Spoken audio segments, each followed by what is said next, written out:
Audio Jungle.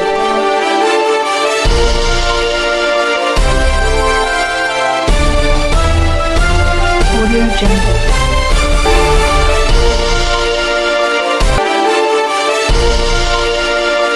UGC को लेकर के आज इस सवाल समाज की एक बैठक हुई है और बैठक में कई निर्णय लिए गए इस कानून का विरोध करने किस तरह के निर्णय लिए गए। देखिए, आज सवर्ण समाज ने यहाँ पर एक बुद्धिजीवियों और सर्व समाज की यहाँ पर एक मीटिंग रखी और उसमें यूजीसी जैसे कानून, काला कानून जिसको मैं कहूँगी, इस काले कानून के बारे में यहाँ पे चर्चा हुई।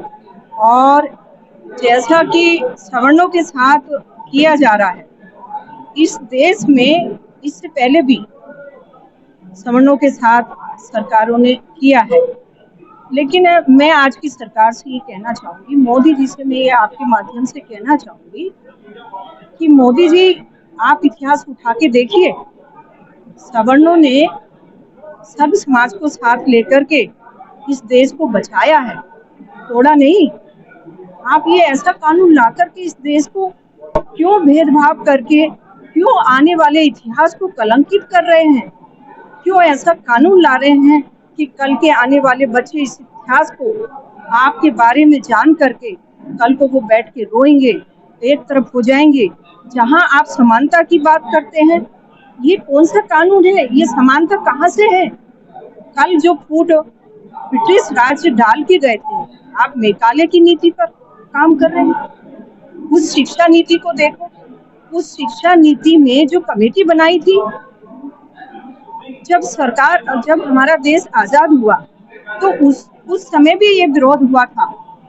तब ये कानून को पूरी तरह से लागू नहीं किया गया था, इसमें कुछ बदलाव लाए गए थे और फिर से इस कमेटी को दोबारा से बनाने का प्रयास किया। इसके बाद फिर आने वाली, मैं नाम नहीं लूंगी, सरकार में फिर ये मुद्दा उठा था यूजीसी वाला, और ये कमेटी बनी थी और इसको फिर लाने का प्रयास किया गया।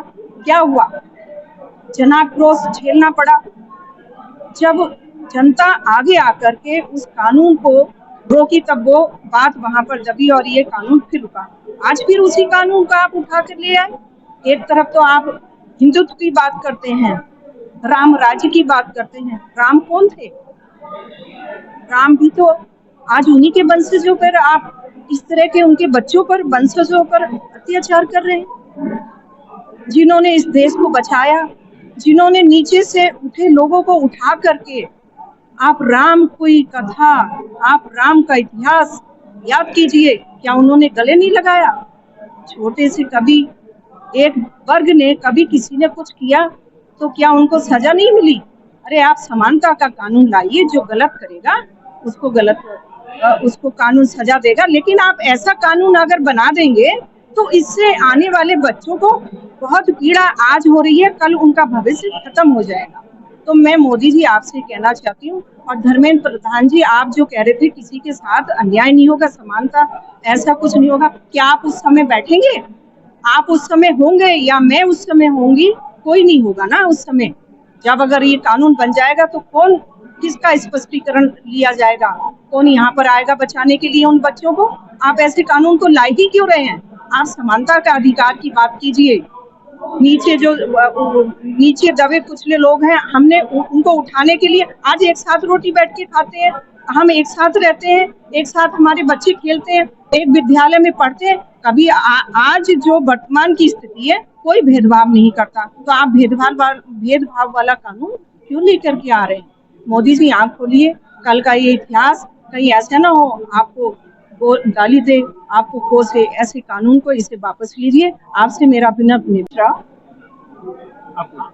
मैं हौसला मिश्रा, मेरा अपना विद्यालय RBM पब्लिक इंटर कॉलेज चैती चौराहे पे स्थित है। मैं उसकी प्रबंधक हूँ और एक प्रबंधक के नाते, एक शिक्षिका के नाते मेरा इतना ही कहना है कि जिस कानून को पास करने की कोशिश की जा रही है या माननीय न्यायालय द्वारा जिस पर अभी होल्ड में रखा गया है, मेरा निवेदन है इस सरकार से कि कृपया कर अखंड भारत में इस तरह के भेदभाव वाले कानून ना पास किए जाए।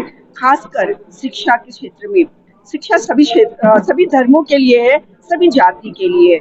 अगर शिक्षा में भी अगर हमने अपना पॉलिटिक्स अपनी नीति लाई तो कल एक क्रांति के रूप में, क्योंकि ये ग्रेजुएशन वाले बच्चों के लिए, जैसा कि मैं समझ रही हूँ, ग्रेजुएशन लेवल के बच्चों के लिए कानून पास हो रहा है और वो बच्चे आपकी राजनीति का शिकार हो जाएंगे, तो बेहतर होगा उनके अच्छे भविष्य के लिए देखते हुए ये शिक्षा के क्षेत्र में या सामाजिक क्षेत्र में या एक उनके भविष्य में इस तरह की कानून व्यवस्था न लाई जाए। ये उनके अच्छे भविष्य के लिए अच्छा होगा। बच्चों को आपस में बांटने के लिए यस, ये बिल्कुल बिल्कुल हम नहीं जानते। हमारे यहाँ इस समय 800 बच्चे पढ़ते हैं, हिंदू, मुस्लिम, ओबीसी, एससी सभी पढ़ते हैं। उनको इसकी परिभाषा नहीं पता कि मैं एससी हूँ, मैं ओबीसी हूँ, लेकिन अगर ये कानून आ गया तो न जाने ये 16 साल के बाद सभी लोग जान जाएंगे मैं कौन हूँ, और इसका दुष्प्रभाव भारत के हर वर्ग पे और हर जगह पड़ेगा।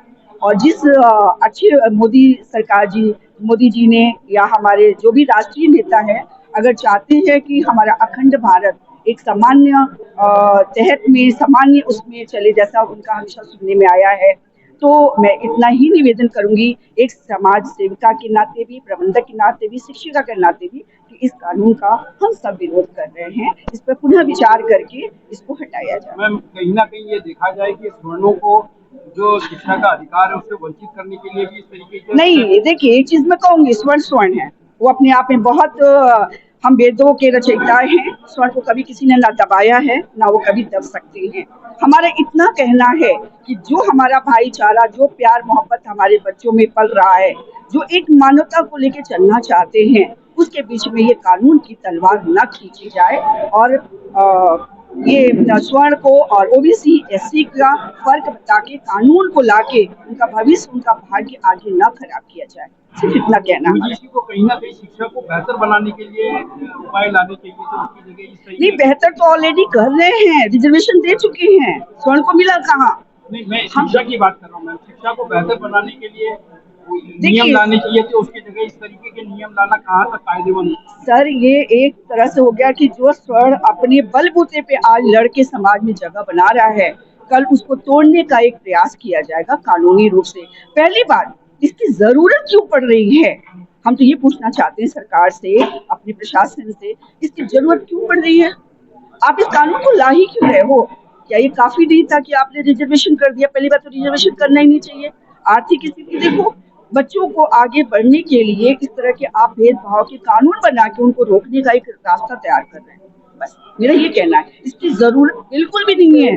आप तो टैलेंट पे, आप उसकी आर्टिस्ट, उसके जो उसकी योग्यता है उस पे आप आगे बढ़ाओ।